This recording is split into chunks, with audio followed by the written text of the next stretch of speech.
Bonjour à tous, bienvenue dans cette vidéo qui fait partie d'une série sur la sécurité sur WordPress, donc tout ce qui est base un petit peu pour sécuriser un site WordPress. Donc dans cette vidéo, on va parler de backup ou de sauvegarde en français.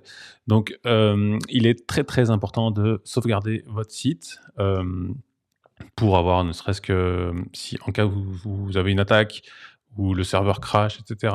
Ce qui est très rare quand c'est du mutualisé, mais voilà, hein, le moindre problème, vous avez une backup pour revenir en arrière, et cetera. Si vous faites une mise à jour, ça vous casse le site, vous pouvez revenir en arrière.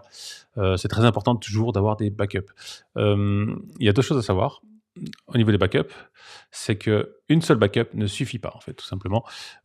Si vous avez qu'une seule backup, en fait, de votre site, vous pouvez plus ou moins considérer que votre site est déjà perdu. C'est ce qu'on m'a appris il y a quelques années, il y a assez longtemps. En fait, une backup n'est pas suffisant, en fait, tout simplement parce qu'à un moment donné, une backup peut mal se passer.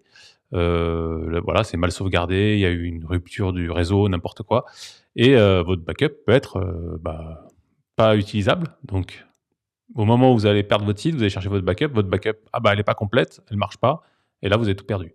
Deuxièmement, alors triste histoire, mais et très rare surtout, mais on se rappelle tous de OVH, l'incendie au niveau des serveurs. Il y a beaucoup de gens qui avaient les backups au même endroit que les sites internet, sur les serveurs, tout ça. Ils ont tout perdu, les backups et les sites. Voilà. Donc la plupart du temps, quand on est sur un hébergement à peu près sérieux, on a souvent des backups en fait, automatiques de l'hébergement.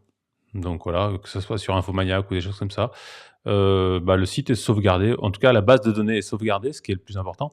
Donc voilà, on a des backups, soit du hosting, soit de la base de données. Donc ça, c'est cool. Ça fait déjà une première backup et ensuite, on va utiliser le logiciel. Donc je vais vous partager mon écran.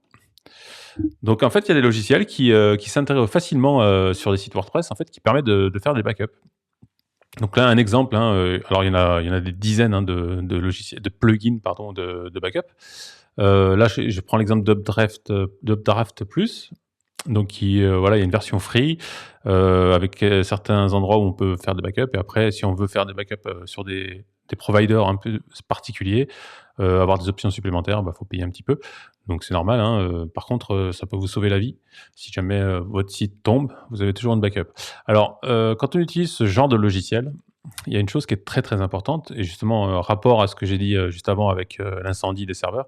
Quand vous faites une backup, vous devez l'exporter ailleurs que votre serveur. Ne mettez pas les backups, en fait, au même endroit que le serveur. C'est complètement, enfin, c'est illogique. Donc vous devez faire des backups régulièrement. Donc on va programmer, si c'est un site vitrine, par exemple, on va une fois par semaine peut largement suffire. Vous faites très peu de mises à jour, donc vous revenez une semaine en arrière, normalement, il n'y a pas trop de changements. Donc, une fois par semaine, une backup, vous l'envoyez. Ça peut être sur un Dropbox, ça peut être sur un Google Drive, ça peut être sur un S3, enfin, voilà, ce que vous voulez. Il y a différentes options. Sur un FTP, si vous avez un serveur qui est ailleurs, sur un autre hébergement. Donc voilà, c'est automatique, ça va faire la backup de la base de données, etc. Et ça va envoyer à l'endroit où vous avez décidé de stocker les backups. Ça, c'est important. Donc il y a Updraft Plus qui est plutôt, bah, pratique. Après il y en a vraiment plein, plein, plein. Donc à ce niveau-là, je vais pas faire, de choix pour vous, vous vous débrouillez. J'ai pas d'affiliation et cetera, donc faites votre choix comme vous voulez. Et ensuite, il y a un autre système de backup. Alors je sais pas si vous connaissez, VP Umbrella. C'est un système qui est, français. Enfin, ça a été lancé par des Français. Il y a d'autres systèmes qui existent depuis un moment. Voilà, qui sont connus sur la place, mais VP Umbrella, ça fait à peu près 2 ans, je crois, qu'ils se sont lancés. C'est un système pour gérer, en fait, les sites WordPress à distance. Donc ça nous permet de faire des mises à jour de plugins et cetera, notamment et en plus des backups. Donc il intègre, en fait, un système de backup automatique. On va décider, la fréquence des backups. Si c'est un e-commerce, ça va être un peu plus, régulier, en fait, puisque vous allez certainement avoir des ventes tous les jours, donc il faut faire au moins une backup par jour pour, ne pas perdre des ventes, enfin en tout cas des commandes. Et si c'est un site vitrine, voilà, une fois par semaine et cetera. Donc je vais vous faire voir un petit peu, j'en ai un là, moi j'ai des sites sur, Umbrella. Exemple d'un site, alors je me suis mis sur l'onglet backup pour vous faire voir. Donc là, c'est un site par exemple qui est sauvegardé, toutes les semaines. Voilà, c'est un site vitrine, qui est sauvegardé toutes les semaines Et donc, c'est des sauvegardes incrémentales. Donc, il y a eu une première sauvegarde qui a été faite il y a un petit moment. Et ensuite, il fait des sauvegardes incrémentales, c'est-à-dire qu'à chaque fois qu'il y a une modification, un ajout de fichier, etc., il va rajouter ce fichier qui a été. Donc, en fait, c'est une sorte de feuille et on a tout le site en fait avec des sauvegardes incrémentales. Et on peut restaurer le site facilement on rentre les réglages FTP et il est capable de restaurer le site assez rapidement, assez facilement, en quelques clics. Donc ça, c'est plutôt pas mal. C'est sauvegardé, je crois, chez Amazon à la base. Je ne sais pas si c'est encore chez Amazon. Mais voilà, c'est en dehors de votre hébergement. C'est automatique. Vous restaurez en quelques clics. Donc c'est plutôt intéressant. Voilà, un système plutôt pas mal. Donc voilà, 2 solutions, les plugins ou ce genre de système. Il y en a d'autres. Moi, je préfère parler de VP Umbrella parce qu'ils sont français, donc c'est plutôt sympa.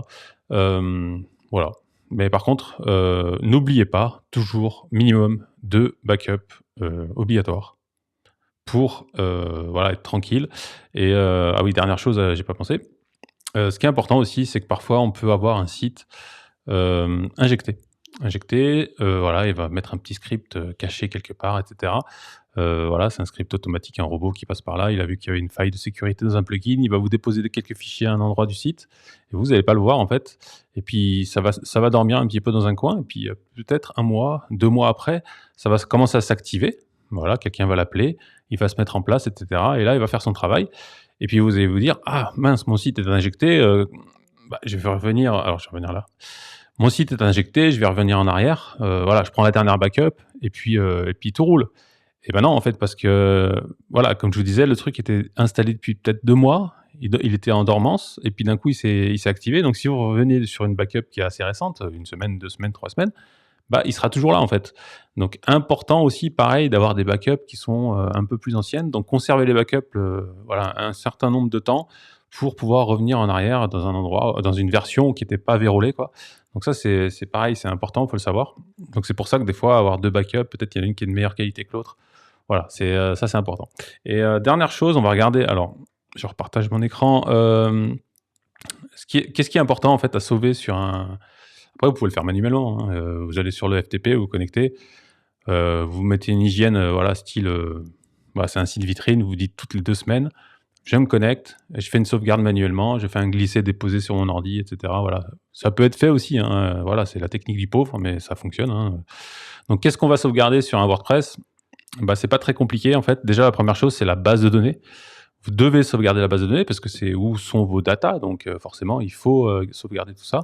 Donc on fait un export de base de données. Il y a des outils de VP Migrate, quoi, je crois qu'il s'appelle, qui permettent d'exporter facilement la base de données, voilà, en quelques clics. Vous pouvez vous l'envoyer par mail, même si vous voulez. Je crois même qu'on peut le programmer. La base de données, et ensuite, ce qui est important, en fait, c'est pas de sauvegarder là tout ce qu'il y a, en fait, VP admin, le VP includes. Ça, c'est le cœur de WordPress. Ça, c'est pas votre problème, en fait. C'est-à-dire que si vous réinstallez un WordPress, vous allez le retrouver. Ce qui est important pour vous, en fait, c'est le VP-content, puisque là, tout votre contenu est ici, et principalement, bah, votre thème. Imaginons que vous avez votre thème personnel, enfin, custom, avec un nom particulier. Bah, vous sauvegardez ce thème, déjà. Après, s'il change pas, il n'y a pas besoin de le sauvegarder toutes les semaines, hein. Voilà, vous le gardez une fois, et puis si vous faites des changements, voilà, vous récupérez une nouvelle version. Mais le thème, si vous le changez quasiment jamais, ne faites pas des sauvegardes toutes les 2 semaines de votre thème, ça sert à rien parce que c'est toujours la même version. Ce qui est important, c'est surtout le fichier upload qui est ici, donc tout ce qui est médias, etc. Ça, c'est hyper important. Après, le dossier plugin, c'est pas forcément très important parce qu'on peut les réinstaller, donc c'est pas un souci. Voilà, ils vous appartiennent pas, à moins que vous ayez des plugins personnalisés que vous avez fait développer. À la limite, vous sauvegardez une version, mais normalement, voilà, le dossier plugin, c'est pas important. Ce qui est vraiment important, c'est le thème, d'avoir une version à jour, et le dossier upload, tous vos médias, parce que si vous perdez vos photos, que vous en avez beaucoup, c'est un peu dommage. Donc essayez de sauvegarder les uploads, tout ce qui est médias, et puis la base de données, quoi, en fait. Donc je résume. Hop, je reviens là. Je résume. Donc une version du thème, voilà, à jour, la plus récente. Le dossier upload avec tous vos médias, évidemment, pour garder une version, enfin voilà, garder toutes vos images pour pas les perdre. Et puis la base de données, en fait. Finalement, il n'y a pas grand-chose à sauvegarder. Il y a le thème, donc je répète, upload, et la base de données. Et à partir de là, vous allez pouvoir, en cas de problème, reconstituer votre site WordPress, voilà, assez rapidement. Donc, c'est tout pour, cette vidéo. Je vous remercie et puis je vous dis à bientôt pour une nouvelle vidéo. À plus.